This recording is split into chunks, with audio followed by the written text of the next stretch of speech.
Xin chào tất cả các bạn đã quay trở lại với kênh của bạn Nóng Lazada. Và hôm nay thì mình có một cái video clip có lẽ là không vui vẻ gì lắm. Đó là cái khoan auto. Cái khoan trước mình mua trên Shopee có 100 mấy, 150 hay sao ấy. Thì nó hỏng rồi. Hôm nay thì mình sẽ tiến hành là sửa, không biết xem có sửa được không. Và mình sẽ nói cho anh em về cái khoan này sau phải đến 2 năm sử dụng thì xem nó như thế nào nhé.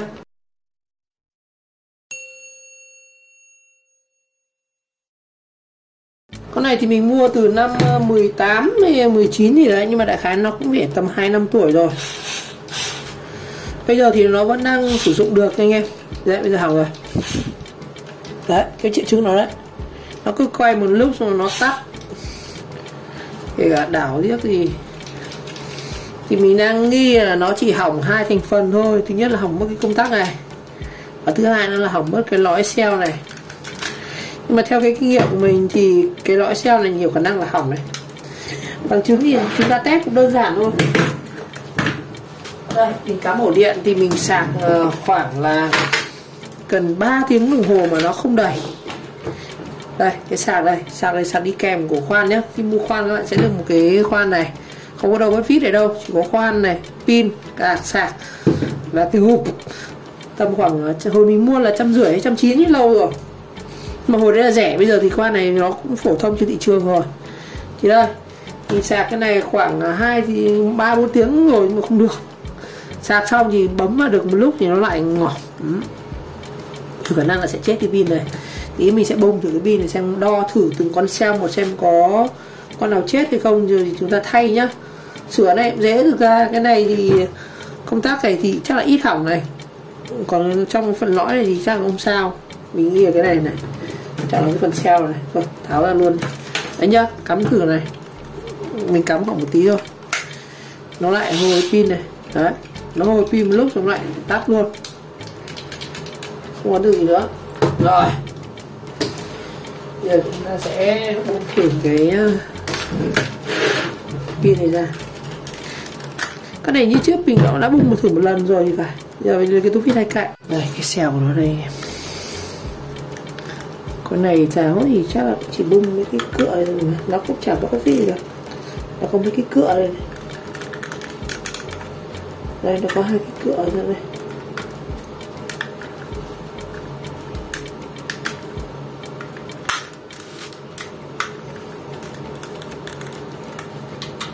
Cái này nó bung ra rồi này. Đây pin của nó đây. Mình dán của nó đi kèm nhá. Pin 12V 1,5Ah. Đây là thông số của nhà sản xuất thôi, nhưng mà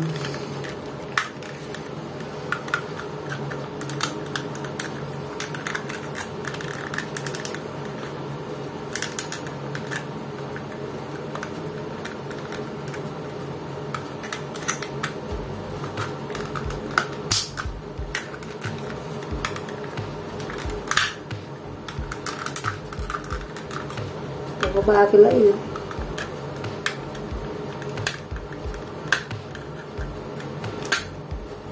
Đó. Đây, xeo đây.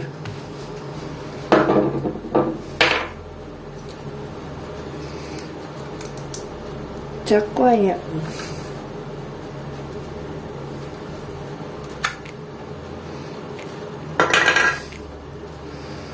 Đây, 3 cái xeo nó đây. Bây giờ thì mình sẽ thử sẽ tháo cái mạch này ra. Đây mạch 3S thôi mà có gì đâu. Cái này họ hẳn máy. Nếu muốn kiểm tra thì ta phải bút cái mạch này ra.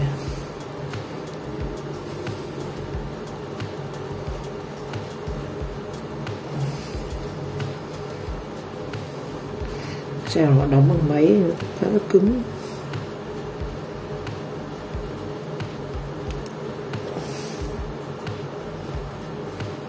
Đây, cực ăn lên đây. Mạch 3S. Cái này thì dưới là dán băng dính.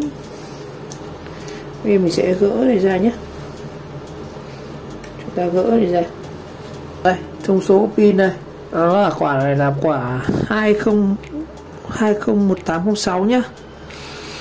Đây là pin 201806. Mình hiểu là sản xuất tháng 6 năm 18 đó. 06 2018 này. Pin này là 1300 mAh nha. Pin đi theo cell luôn. Đây, mình còn một cái cell 3S. Cái này là cell tự đóng này. Trong có mạch này. Đây, cái cell 3S này. Cell 3S này mình đang đấu vào cái đèn LED 12V này. Đây, có hai cực để sạc đây. Âm dương này, đỏ, dương âm. Đây là hai cái chân sạc. Mình không làm cái đầu cái, mình làm hai cái đầu cá sấu này. Đó. Kẹp vào đầu cá sấu đó. Thử thì mình cũng có thể dùng cái này luôn để thử cái khoan này. Đây, khoan nó chỉ có hai cực như này. Đợi nổ hàn nóng để chúng ta tháo cái cell đo thử. Chắc phải nhổ cái này ra để làm lại anh em. Nhổ ra làm lại. Đấy nhá, mình sẽ lấy dấu này. Cái chân B1 đây thì sẽ là dây xanh. Chân B2 sẽ là dây đỏ. Còn chân B trừ thì ở đây. B trừ đây. Đó. B trừ thì đấu thẳng vào cực dương của cái này. Đấu thẳng vào cực dương của bên này. 1 này, 2. Này tí ra mình các bạn đo kiểm nó cũng dễ này.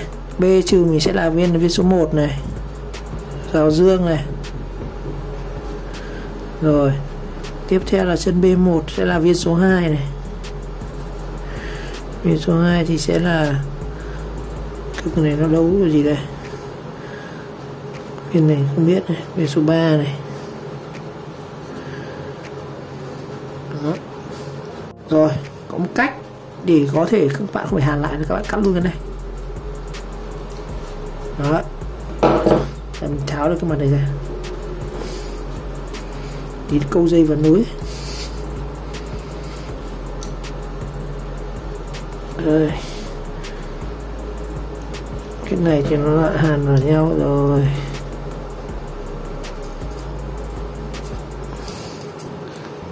Kiểu gì phải cắt ra nhỉ? Cắt này thì mình tháo được cái lõi rồi.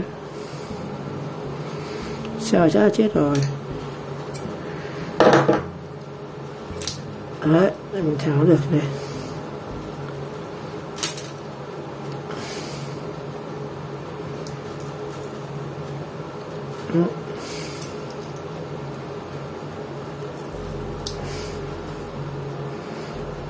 Rồi đây thì mình đã sơ đồ hóa lại cái phần này để tí nếu mà chẳng chúng ta thay ấy, thì chúng bạn không biết nhớ cái hàn như nào thì cũng chết dở.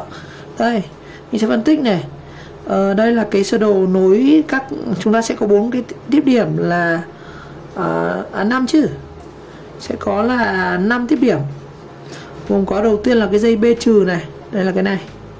B trừ thì nó sẽ nối với cực âm của pin, đầu âm này đó. Viên 1 này nó sẽ nối với viên 2 bằng dây này, và cái đầu dây xanh này đó chính là cái điểm nối giữa cái viên 1 và viên 2. Thì dây xanh này nó sẽ nối vào đây, nó sẽ nối vào dây số B1 đó. Dây xanh chính là B1 đó. Rồi nha. Rồi, và cái số 2 với quả số 3 này thì nó sẽ nối với nhau ở đây, và nó sẽ lên cái là B2 đấy, quả số 2. Và cái này thì nó sẽ có một cái dây cái dây số 3 này, cái đầu dương của nó sẽ nối vào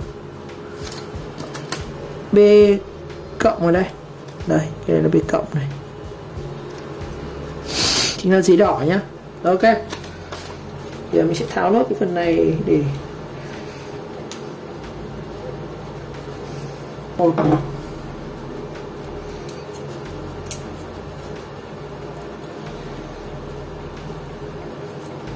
chúng ta sẽ đo từng viên một.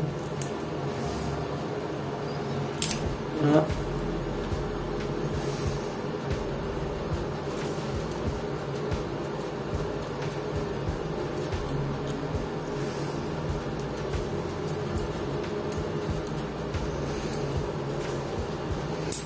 Đó, đây sẽ nối với nhau này.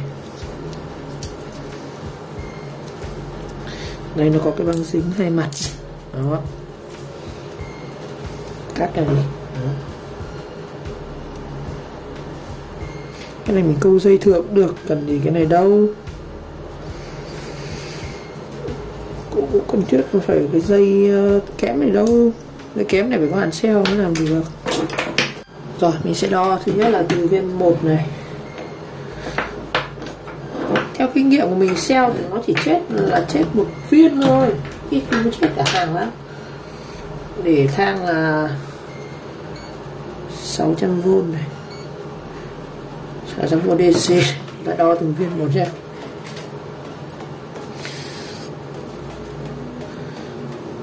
Giường này, viên này vẫn còn sống nhá, nó còn 3V này. Ở viên số 2 xem nào.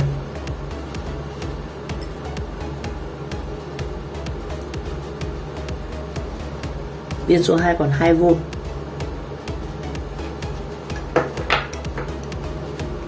Viên số 3 này.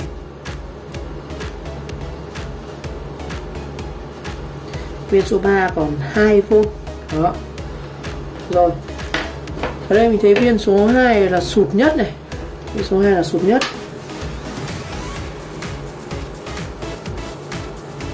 Nó chỉ khoảng 2V thôi. Như vậy tính ra này, 3V này, 2V này. Mấy cái viên này thì nó tầm khoảng là trương khó là chỉ có 8V thôi anh em ạ, không đủ để chạy cái khoản này. Rồi bây giờ thay thử một cái xeo, mình sẽ thay thử cái viên cọc cạnh nhé. Một là các bạn thay cả 3 viên giống nhau. Ở đây thì mình không có pin. Pin này mình đóng vào cái xeo này mất rồi. Thì mãi trong kho có mỗi cái viên này anh em ạ. Viên này viên của laptop 18650, không biết là dùng cho loại này có được không. Tại vì thường cái pin, khoan pin này thì nó sử dụng pin là có dòng xả cao thì nó mới có công suất lớn được. Cái pin này thì nó dòng xả thấp. Đo thử xem là V nhé. Viên này sẽ không lên này. Nó cũng còn 4V anh em ạ. Viên này ngon đấy, còn 4V. Mình lấy thử viên này đi. Quan trọng là hôm nay là mình chỉ thử thôi. Còn nếu mà test được lên thì mình mình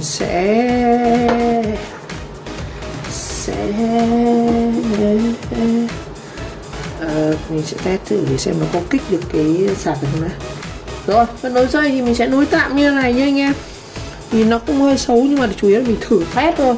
Rồi sau ngon thì mình sẽ đóng lại xeo đàng hoàng. Hôm nay chỉ để test thôi. Rồi mình sẽ lắp lại cái này. Chỉ mình lắp lại cái dây này thôi. Rồi cái lỗ này nó sẽ là lỗ sạc này. Nó sẽ như này. Mình lắp đúng mạch của nó nhé. Lắp mạch của nó đi. Không thể nào vào dây được. Còn phần này thì chắc chỉ để tạm như này thôi. Đây mình đang câu như này.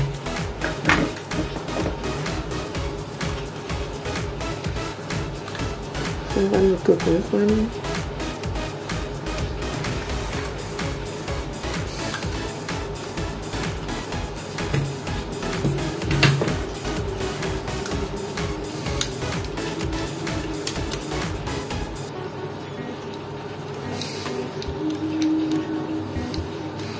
Không được anh ạ. Nó sáng đèn led đây nhưng mà không kích được nha.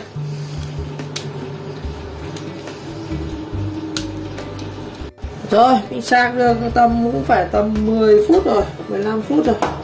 Để thử lại xem nào. Nhiều khả năng là không được thì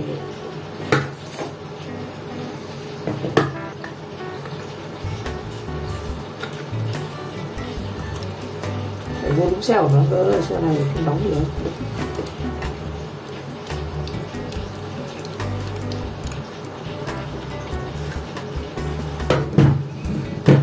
Chà, đầu dương lên đúng không?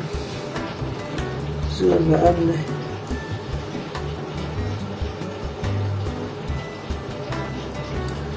Sao điện này bị âm? Nó chỉ lên được có 10V thôi. Đây này, cho anh em xem.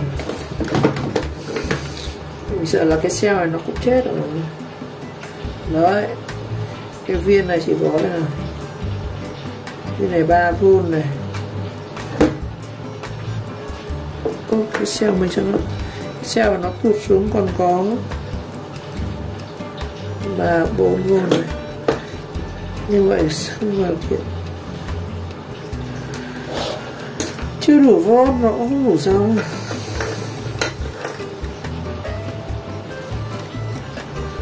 Không được, sạc 15 phút rồi chưa thấy động cái gì.